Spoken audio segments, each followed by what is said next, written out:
Hi everyone. तो इस video में देखने जा रहे हैं कि जावा स्क्रिप्ट के अंदर हमारे पास डेटा टाइप कौन कौन से होते हैं और डेटा टाइप्स क्या होते हैं। अगर मैं डेटा टाइप्स की बात करूँ नॉर्मल वे में, तो किसी भी वेरिएबल को जब मेमोरी में हम स्टोर करते हैं तो उसका एक हमें टाइप डिफाइन करना होता है। वो किस टाइप का डेटा हमारे पास है, ठीक है। तो उस डेटा टाइप को डिफाइन करने के लिए हम लोग कुछ कीवर्ड्स का यूज़ करते हैं जो कि रिजर्व्ड कीवर्ड्स होते हैं। फॉर एग्जांपल अगर लेते हैं let var const string some object function, तो हम इन सब को यूज़ करते हैं और भी बहुत सारे हैं जो कि हम लोग वीडियो में अभी देखेंगे। ठीक है, तो शुरू करते हैं। डेटा टाइप्स क्या हैं। तो हमारे पास वेरिएबल की वैल्यू को स्टोर करने के लिए एक स्पेशल टाइप का, ठीक है, जो हमारे पास टाइप डिफाइन होता है उसको बोलते हैं हम डेटा टाइप। ठीक है, तो हमारे पास ये दो टाइप के होते हैं, प्रिमिटिव और non primitive. Primitive and non primitive, हमारे पास दो टाइप के होते हैं। तो प्रिमिटिव क्या होते हैं, ठीक है। प्रिमिटिव वो होते हैं जो इम्यूटेबल होते हैं। इनका मतलब ये है कि इनकी वैल्यू कभी चेंज नहीं हो सकती। और नॉन प्रिमिटिव का मतलब क्या है कि इनकी वैल्यू चेंज हो सकती है, यानी ये म्यूटेबल होते हैं। मैं इसको यहाँ पे कमेंट आउट भी कर देता हूँ तो ये थोड़ा अच्छा दिखेगा। हाँ, ठीक है। तो हम लिख देते हैं प्रिमिटिव के बारे में।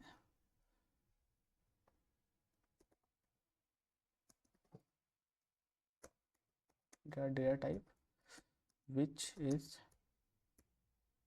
immutable, and for non-primitive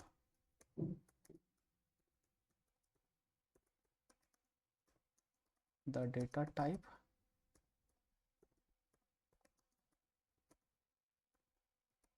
which is mutable। Okay, अब प्रिमिटिव के अंदर हमारे पास डिफरेंट टाइप के डेटा टाइप्स आते हैं। प्रिमिटिव, ठीक है, इसके अंदर हमारे कौन कौन से आते हैं, हम यहाँ पे स्टार लगा लेते हैं। ठीक है, पहला था हमारे पास नंबर, ठीक है। दूसरा हमारे पास आता है स्ट्रिंग,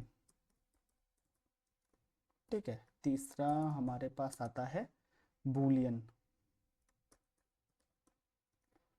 चौथा हमारे पास आता है अनडिफाइंड। ओके, पांचवा हमारे पास आता है नल। छठा हमारे पास आता है सिंबल। सिंबल वाला अभी ECMAScript में नया डिफाइन हुआ है, तो ये बताएंगे, डिस्कस करेंगे, नया फीचर में आता है SYM सिंबल। स्पेलिंग थोड़ी गलत हो गई थी, ठीक है। तो हम पहले नंबर से स्टार्ट करते हैं, फिर इसको हम कोड में एक बार देख लेंगे कैसे चलता है। ठीक है, हम नंबर से स्टार्ट करते हैं। हमें कुछ नंबर डिफाइन करना है। हम कैसे डिफाइन करते हैं, हम डिफाइन करते हैं लेट, ठीक है, ए, और जो कैन से एज इज 25। मुझे वेर डिफाइन करना हो, var name, sorry not name, some number num equals to 15 something or any constant value a, suppose, then it will be stored like 63 something. Okay, these known as number. This number also can store the value like in the floor, pointable value, or you can say decimal value, 14.3336 something anything. Okay, तो ये हमारे number हो गए जो कि एक number type की value को जाके या फिर एक डेसिमल टाइप की वैल्यू को स्टोर करेंगे। देन हम बात करते हैं स्ट्रिंग की। स्ट्रिंग क्या होती है, लेट नेम, ठीक है। हमारे पास नेम है लेट, ठीक है, हमने इसमें डिफाइन कर दिया। स्ट्रिंग टाइप कैसा आएगा, हम लोगों ने कोट्स डिफाइन किया। कोट्स के अंदर हम लोगों ने सपोज नाम लिख दिया अमित, तो ये हमारे स्ट्रिंग में आता है। इसको डिफाइन करने का एक और तरीका है, नेम टू लिख देते हैं ऐसे, सिंगल कोट से भी आप ट्राई कर सकते हैं, अमित टू, ठीक है। अब ये हो गए स्ट्रिंग आपके। फिर आता है बूलियन, लेट इज बूलियन, हम लोगों ने यहाँ पे डिफाइन कर दिया इज बूलियन। अब मैं यहाँ पे ट्रू लिख दूँ या फिर फॉल्स लिख दूँ, इसलिए यहाँ पे एक स्लैश लगा के ट्रू फॉल्स लिखता हूँ। और नंबर अनडिफाइंड। अनडिफाइंड क्या होता है? अनडिफाइंड क्या होता है? जब भी हम किसी वेरिएबल की वैल्यू को डिक्लेयर करते हैं पर उसे वैल्यू को असाइन नहीं करते कोई। सपोज मैंने यहाँ पे क्या करा, एक मैंने लिया लेट क्लास नेम और you can say anything like age, मैंने डिफाइन कर दिया लेकिन उसकी वैल्यू कभी असाइन नहीं की, इसे डिक्लेयर कर दिया ना, सॉरी डिफाइन ने डिक्लेयर किया, इसे डिक्लेयर कर दिया लेकिन इसकी वैल्यू असाइन नहीं करी, नॉट असाइंड एनी वैल्यू, तो ये हमारे पास एज जो होगा अनडिफाइंड टाइप का होगा। अब बात करते हैं हम नल की। नल में क्या है, हम जब किसी वैल्यू को इंटेंशनली मतलब जानबूझकर खाली छोड़ते हैं। फॉर एग्जांपल मुझे किसी वैल्यू को खाली छोड़ना है, let name equals to null. मुझे पता है कि यहाँ पे एक वैल्यू है जो कि नल टाइप की है क्योंकि मैंने इसे यहाँ पे जानबूझकर खाली छोड़ा है, इंटेंशनली खाली छोड़ा है। तो इसका मतलब ये है कि ये जो वैल्यू है मैं चाहता हूँ कि ये खाली रहे। लेकिन अनडिफाइंड में क्या है, अगर आप देखेंगे यहाँ मैंने वैल्यू असाइन ही नहीं करी, या मैं नहीं चाहता, ये बाय मिस्टेकली हुआ है कि हमारे पास ये वैल्यू छूट गई, एज की वैल्यू यहाँ पे अनडिफाइंड है, वैल्यू डिफाइन ही नहीं हुई, तो ये इंटेंशनली नहीं होता। और ये नल वाला इंटेंशनली होता है, हमने जानबूझकर वैल्यू छोड़ी है। ठीक है, अब बात करते हैं हम सिंबल के बारे में। सिंबल हमारे पास एक्मा स्क्रिप्ट के अंदर, ठीक है, ES6 के इसका नया फीचर है। ठीक है, तो इसके अंदर आता है। इसका मतलब क्या है, जब भी हम इसमें किसी वैल्यू को डिफाइन करते हैं, let symbol1 equals to symbol symbol any id। ठीक है, अब मैंने स्ट्रिंग में करा, ये सिंबल के अंदर एक आईडी पास कर दी। अब ये क्या करेगा, ये इसके साथ क्या करेगा, एक यूनिक और इम्यूटेबल आइडेंटिफायर क्रिएट कर देगा इसके लिए। ठीक है, यानी एक तो इम्यूटेबल हो गया और एक यूनिक आइडेंटिफायर क्रिएट हो जाएगा। जब भी मेमोरी में इस सिंबल 1 यानी SYM1 की वैल्यू डिफाइन होगी तो वो हमेशा यूनिक ही होगी, तो वो एक टाइप से यूनिक वैल्यू को ही डिफाइन करेगा। ठीक है, फॉर एग्जांपल अगर मैं यहाँ पे ऐसा कुछ लेता हूँ, let system symbol2 by symbol same. ठीक है भाई, यहाँ पे मैंने भी आईडी ही ले रखी है, दोनों में आईडी है, तो इनका मतलब यानी ये बराबर होने चाहिए। अगर मैं यहाँ पे चेक करूँगा symbol1 एंड symbol2, तो आपका यहाँ पे आंसर होना चाहिए फॉल्स। फॉल्स क्यों होना चाहिए, क्योंकि इसमें क्या होता है, ये यूनिक क्रिएट करता है। ठीक है, यूनिक क्रिएट करता है हमेशा, यानी एक यूनिक आइडेंटिफायर क्रिएट करेगा। तो जब ये यूनिक आइडेंटिफायर क्रिएट कर रहा है तो इन दोनों का मेमोरी एड्रेस भी डिफरेंट डिफरेंट होगा। और जब एड्रेस डिफरेंट होगा तो अगर हम इन्हें कंपेयर भी करेंगे ना, तो ये हमेशा फॉल्स ही देगा। मतलब कि ये हमारे पास जो सिस्टम symbol1 और symbol2 है, दोनों ही डिफरेंट हैं मेमोरी के अंदर। ठीक है, इसके बाद हमारा एक और आता है। ठीक है, इसको हम बोलते हैं बिग इंट। ठीक है, बिग इंट में क्या होता है, जब भी हमारे पास यानी नंबर की वैल्यू को एक्सीड हो जाती है, ठीक है, उस टाइम पे हम बिग इंट का यूज़ करते हैं बहुत ही बड़े नंबर को रिप्रेजेंट करने के लिए। Too large number to store too large number. Okay, तो इसका एग्जांपल लेते हैं, लेट बिग, मैं ऐसे बिग नाम दे देता हूँ बिग। अब मुझे नंबर देना है, कैसे आएगा, ठीक है, इस तरह से एक मैं नंबर दे देता हूँ और लास्ट में लगाता हूँ n। इस तरह से हमारा ये रिप्रेजेंट हो जाएगा जब भी हमें कोई बड़ा नंबर देना है। इतना बड़ा नंबर हम नंबर में स्टोर नहीं कर सकते, उसके लिए हमें बिग इंट की नीड पड़ती है to store too large number. Okay, बहुत बड़ा नंबर स्टोर करने के लिए।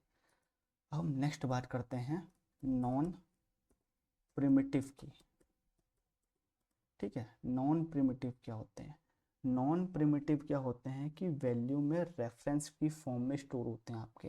रेफरेंस की कैसे फॉर्म में? सपोज मैंने एक ऑब्जेक्ट बनाया या एक मैंने बॉक्स बनाया मेमोरी के अंदर, कई सारे वेरिएबल और उसको पॉइंट कर रहे हैं, तो यानी वो एक एड्रेस को पॉइंट कर रहे हैं। एड्रेस क्या है? उसका एक रेफरेंस है, और उस रेफरेंस को अगर वो पॉइंट कर रहे हैं तो इसका मतलब ये है कि वो नॉन प्रिमिटिव हैं, यानी रेफरेंस डेटा टाइप। इसका दूसरा नाम है रेफरेंस डेटा टाइप। ठीक है, इसमें हमारे पास क्या क्या आता है? पहले आता है इसमें हमारे पास ऑब्जेक्ट। ठीक है, दूसरा हमारे पास क्या आता है?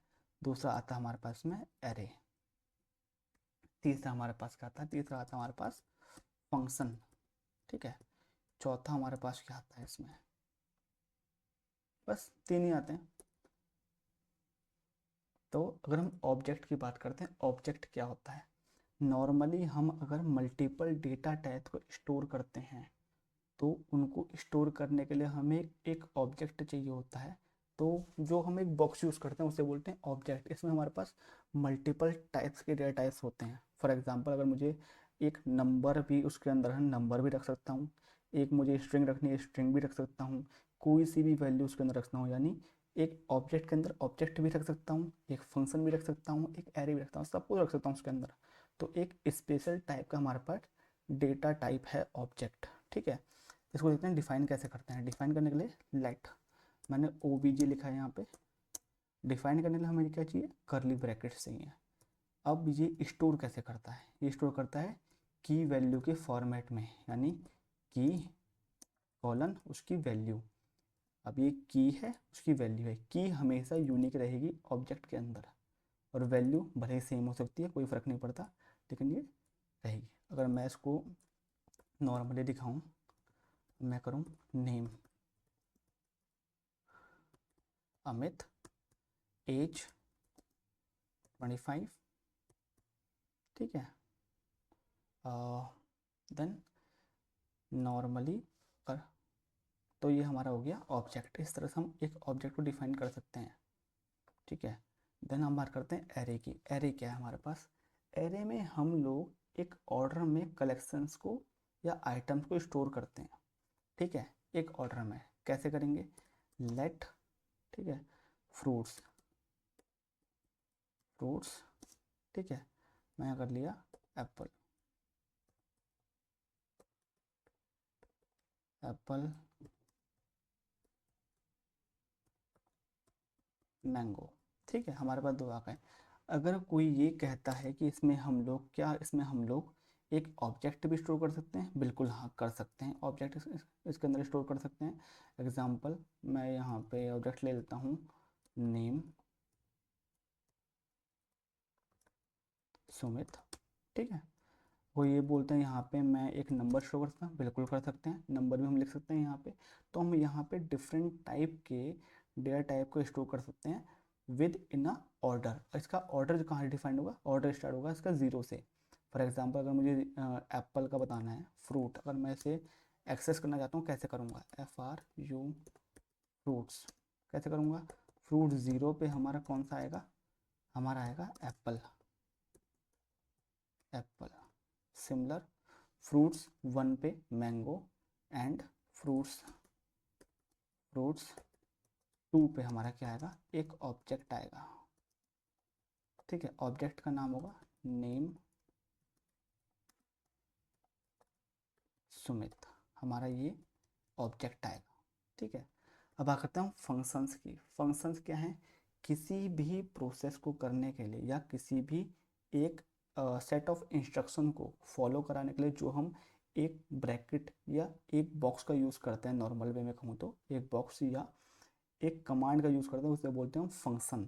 ठीक है, जैसे तुम एक कमांड बोल लो, सेट ऑफ कमांड बोल लो, या फिर सेट ऑफ इंस्ट्रक्शन बोल रहे हो, तो उसको हम फंक्शन कहते हैं, जो कलेक्शन ऑफ ऑब्जेक्ट होता है जो कि कोड को एग्जीक्यूट करता है। फॉर एग्जांपल, मैंने लिखा function, function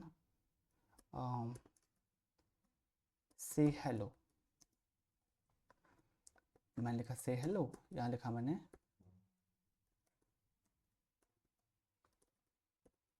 console dot log hello Amit. तो अभी यहाँ पे हमने क्या करा, हमने एक फंक्शन बना दिया, यानी हमने एक फंक्शन को डिक्लेयर कर दिया। हम इसे कॉल कैसे करेंगे, कॉल करने के लिए लिखेंगे से हेलो, ऐसे कॉल करेंगे तो हमारे पास कंसोल में हेलो अमित प्रिंट हो जाएगा। इसे बोलते हैं हम लोग फंक्शंस। ठीक है, इसके बाद हम देखेंगे कि हम कोड कैसे लिखेंगे या कंसोल कैसे करेंगे चीज़ें। ठीक है,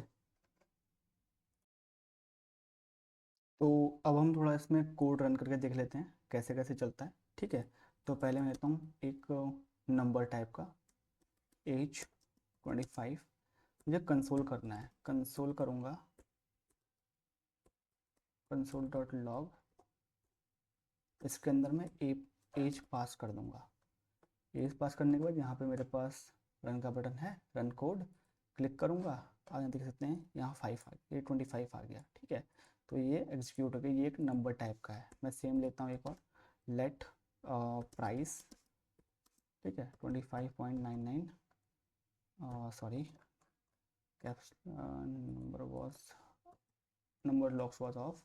ओके, अगर मैं यहाँ प्राइस प्रिंट करता हूँ, ठीक है, अब ये प्राइस शो करेगा 25.99।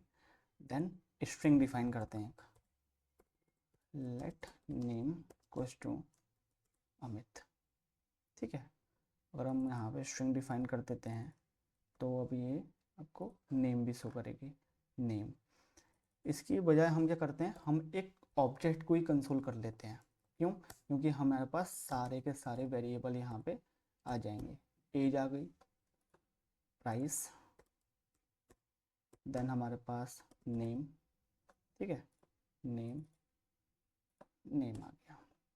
जब ऐसे कंसोल करेंगे तो आपको यहाँ पे 3 के 3 सब दिख जाएंगे। ओके, तो अब हमारे पास नेक्स्ट आता है, हमारे पास हो गए string, boolean, boolean undefined null.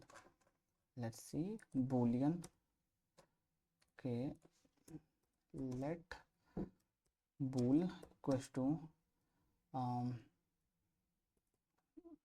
sorry is bool true.